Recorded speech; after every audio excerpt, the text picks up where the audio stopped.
avec le Made in France de Marie-Dominique Perrin. On pourrait faire Men in the World. Elle a tout fait, Marito. Mais là, si vous n'aimez pas la montagne, eh bien, Marito a pensé à vous. C'est pas mal, non?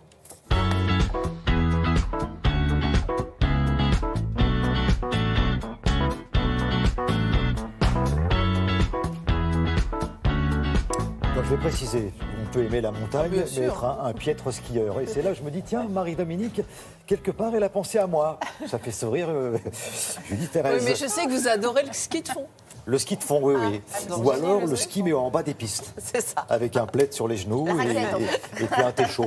Oui. Voilà, et après, je regarde les autres et je fais bravo, super, bien.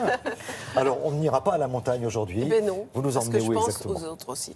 Alors, on va commencer par aller au bord de la mer, figurez-vous, avec un hôtel vraiment de caractère. C'est un de mes grands coups de cœur. Bon, il faut un peu lâcher le porte-monnaie, je dois vous l'avouer. Il a la plus belle vue sur Saint-Malo. Il est de l'autre côté, il est à Dinard, au bord de la Rance. C'est le Castelbrac. Alors, c'est un hôtel à l'histoire rocambolesque. Vous allez la découvrir dans le sujet, qui a été construit par un lord anglais, qui a été l'aquarium du commandant Charcot et maintenant qui est un hôtel entièrement dédié à la mer. Vous allez voir, c'est magnifique. Alors, des rives de la Rance, on va passer aux rives de la Loire. Ensuite, c'est nettement plus abordable. On va aller à Blois, parce qu'au château de Blois, allez-y en famille en ce moment, il se passe plein de choses pour les enfants, des visites, des choses ludiques et tout. Et vous pouvez résider dans une maison d'hôtes qui s'appelle la Maison du Carroir. Et c'est des collectionneurs de jouets anciens. Vous allez voir, c'est un régal. Ensuite, des rives de la Loire, on va passer aux rives de l'Allier, Vichy. Alors Vichy, ça traîne toujours l'histoire de Pétain, mais Vichy, c'est surtout l'une des plus jolies villes de France, une ville à la campagne qui a eu ses heures de gloire sous Napoléon III. Ensuite, avec les eaux de Vichy, toutes les cours du tsar de Russie jusqu'au Maharaja venaient à Vichy. Et la demeure d'Hortense, eh bien, qui est complètement dans le style de la Belle Époque, raconte toute cette histoire de voyage. Voilà. C'est la plus belle vue sur Saint-Malo.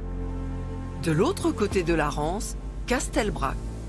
Un drôle de nom pour un drôle d'hôtel, accroché au rocher de Dinard. On le doit à un lord anglais venu en villégiature sur la côte d'Émeraude. Castel, parce que la bâtisse fait penser à un château. Lord Hamilton y a créé des créneaux, et Brac, parce que quand il est arrivé sur la côte, il a regardé cette bâtisse et il a dit « What, my God, what a bric-à-brac ». Dans les années 30, le commandant Charcot fut à l'initiative d'une station marine où il préparait ici ses expéditions vers l'Arctique. On a repris des anciens carrelages, de l'ancienne mosaïque. Il y a des meubles bien particuliers qui ont été créés de toutes pièces. Vous avez les tables basses avec des écailles de poisson. Vous avez également des lustres en forme de coquillage. Sur les mosaïques, on va retrouver la couleur émeraude. Dans les chambres, on va retrouver des rideaux avec des motifs qui vont reprendre les algues, par exemple. Tout tourne autour de la mer. Très inhabituel pour un hôtel, creusé de toutes pièces dans la roche, cette chapelle œcuménique qui rappelle celle de Salvador de Bahia, très loin, de l'autre côté de l'Atlantique.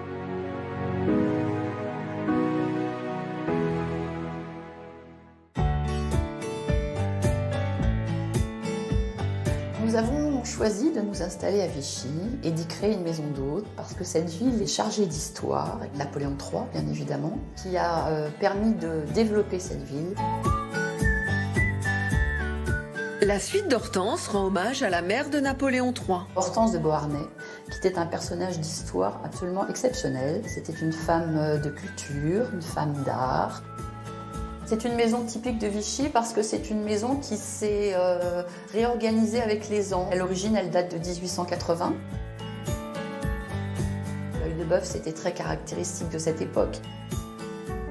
La ville de Vichy a été extrêmement fréquentée par des personnes qui venaient du monde entier.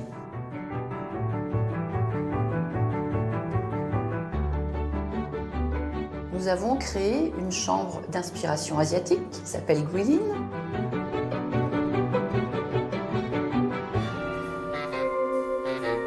À Blois, avec ses 2 ailes encadrant un jardin intérieur, la maison du Carroir s'adaptait parfaitement à la création d'une maison d'hôtes.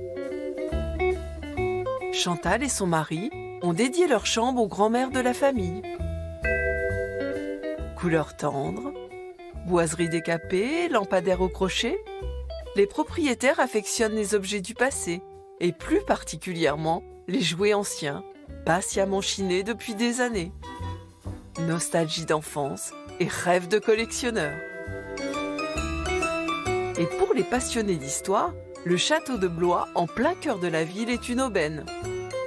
Un festival d'architecture que cette ancienne forteresse médiévale, transformée par Louis XII, qui en fit la capitale de son royaume, puis métamorphosée par François Ier, avec ses loggias Renaissance et son escalier d'apparat. Bon, Marie-Dominique, on ne sait que choisir. Franchement, Donc, il y en a nous pour tous les irons, goûts, hein. Nous irons visiter les trois. J'espère bien, parce que vraiment, les trois méritent votre petite visite. Voilà. Voilà. Et puis Vichy, on le redit encore, c'est vraiment magnifique. Oui. Et je disais à Julie que c'est un endroit où les équipes de France, entre autres d'Aviron, viennent s'entraîner. Donc c'est une ville très dynamique. Ah oui, moi c'est une ville magnifique qui m'a vraiment scotché. Si vous voulez plus de renseignements, vous allez sur le site de Télématin et on vous dira tout justement sur toutes ces chambres.